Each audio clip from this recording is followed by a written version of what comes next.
Well, I'm so excited to be joined in studio today by Dr. Marie Brown Mercadel. How are you doing? I'm doing well. Thank you for having me. Absolutely. We're going to be talking about some pretty difficult topics today, but first let's talk about your memoir that you wrote, Getting to My Enough. I published my book last year, Getting to My Enough, a story of faith, resilience, and survival, to talk about my journey of surviving and thriving through childhood trauma. Okay, so talk to me a little bit more about that. This is something that's pretty prevalent. Yes, so I was sexually abused by an adult family member between the ages of 7 and 10 years old. And unfortunately, this is, as you said, pretty prevalent. According to the Center for Disease Control, 1 in 4 girls and 1 in 13 boys will be sexually assaulted by the time they reach the age of 18. And unfortunately, 91% of those perpetrators are adult family members or known family friends. That is awful to hear about.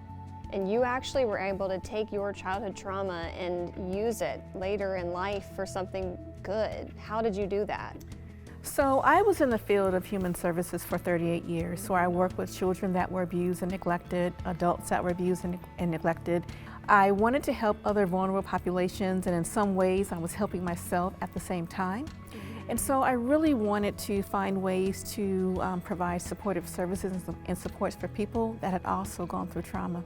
How did that affect you mentally growing up? You know, being sexually abused affects the way you think, the way you feel, the way you act. You know, for me, I suffered from low self-esteem. I felt like I wasn't good enough, but in some ways I was trying to find my space to be good enough by helping other people. It really caused a lot of internal angst, a lot of internal anxiety that I didn't even really begin to recognize and call such until I was in my 40s. And it was just a feeling of shame and pain and blame that I carried for so long until I decided that I was going to tell my story, because I knew that there were other people out there that had also had my same experience. And speaking of sharing your story, you were able to do a TED Talk. Yes. What was that experience like? Very, very healing. My TED Talk was titled Healing Out Loud. And I chose that title because Healing Out Loud really emphasizes the fact that you don't need to be ashamed of what happened to you. I accepted that what happened to me was not my fault. I accepted that I was also good enough. I accepted that I deserved to heal. And so by healing out loud, for me, it means telling my story, releasing that shame, and giving other people the opportunity to know that you are not alone.